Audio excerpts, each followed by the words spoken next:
سلیمان علیہ السلام چې مړ کېده نو د بیت المقدس تعمیر لګیاو، تعمیر کېده،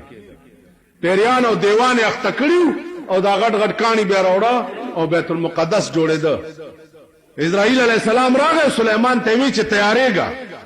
وی ولې وی وخت دی پورا شو، وی الله ته وایي چې دومره صبر خو که چې دا بیت المقدس خو جوړ شي. هغه بیت المقدس چې نن د دې مسلمانانو د لاسه د یهودو په لاس کې، نن یهود کله پکې اور لګئی، کله پکې دماکې کوي، کله پکې ګډېږي، کله پکې څه کوي. هغه بیت المقدس چې تاسو ورته قبله اول وایي، په کار داو اسلامي مملکتونو ته چې روټۍ په ځان حرام کړی وی، روټۍ چې تر څوم قبله اول آزاد کړی نه تر هغې به مونږ روټۍ نه خورو. په ټپو کې نه په ټپو تاسو له په ملک کې ګډېده څنګه خوند درکوي، تاسو له په ملک کې کرکټونه څنګه خوند درکوي، تاسو له په ملک کې جشن خیبرونه څنګه خوند درکوي چې ستا قبله چې رسول الله ورته 19 میاشتې مونځ کړی هغه د یهودو په قبضه کې ده او تاله کلبونه او ګډېده او کرکټونو تماشو ته کې. عرب دی وګوره پاکستان تراشي ټپوسان اخلي په 3 لکه روپۍ، قبله اول د یهودو په قبضه کې ده او دوی راسي په پاکستان کې په 3 لکه روپۍ مارغان علي او عیاشۍ او ګډېدو دپاره خپل ملک کوي. دا مسلمانان دا هغه ورځ ما ته چا وی تا وی چې یو مولانا صاحب ویلي چې د دیره کې داسې مړی نشته چې ته وګورې وړه دی خوشحال شي. مل دا څه دروغ، دا دروغ. ته په ایمان یې وایي چې دا مونږ اوس مړه کېږو نو مونږ به په قبر کې یعنې جنت کېږو. تاسو به جنت کېږئ، یعنې تاسو چې مړه شئ نو بس جنت کې به ناست کېږئ. دا هم لا کوم خوب لیدلی یعنی زه مولا یم چې به زه مړ شم زه به جنت کې، تاسو به جنت کې.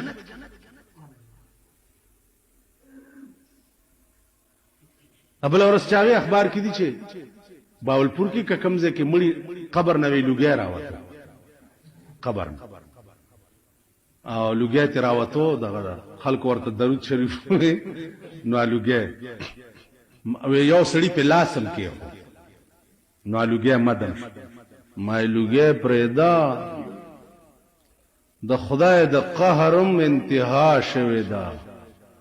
د بمی کارتوس غوندې به لاشونه ستاسو اوس بار راغورځي. ته لوګي وې غړم به شي لاندې او لاش په دې بار کړو، ځمکه به دې نه ایسارئ لاندې. لوګی راوړه، لوګی څه شي؟ ما دې سترګو لیدلي دي، دې سترګو ګونګټان لړمان ما دې سترګو لیدلي دي. مړی پروت دی او لوی اژدها ورسره پرته ده،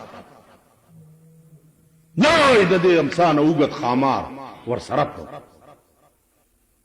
زمونږ یو استازو د هغه دې سترګو لیدلي، طالب مړو